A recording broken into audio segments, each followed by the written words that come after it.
মোৰ পত্নী হিচাপে চৰিত্ৰত আছিল মেঘালী। মেঘালীক আগৰ পৰাই জানো। সঁচাকৈ সুন্দৰ সহযোগ। তাইৰ লগত এক্টিং কৰি থাকোঁতে যে কোনোবা এজন বেলেগ যে আছে মোৰ কাষত, বেলেগ এনেকুৱা অনুভৱ হোৱা নাছিল।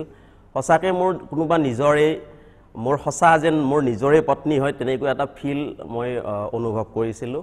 প্ৰথম কথা, কলাজ এইকাৰণে চাব লাগে, বিশেষকৈ নৱপ্ৰজন্মই সেই সময়ত অসমৰ পৰিস্থিতি কেনেকুৱা আছিল, সেইখিনি সময়ক জানিবলৈ নৱপ্ৰজন্মই চাব লাগে এই চিনেমাখন। এটা ইতিহাস জনাৰ কাৰণে চাব লাগে। আৰু পুৰণি প্ৰজন্মৰ মানুহখিনিয়ে এইকাৰণে চাব লাগে যে সেইখিনি সময়লৈ উভতি যাতে যাব পাৰে আৰু নিজে অনুভৱ কৰিব পাৰে যে সেই সময়ত আমাৰ সময়ত এনেকুৱা আছিল। গতিকে প্ৰতিটো প্ৰজন্মৰ মানুহে এই চিনেমাখন চাওক, আঁকোৱালি লওক।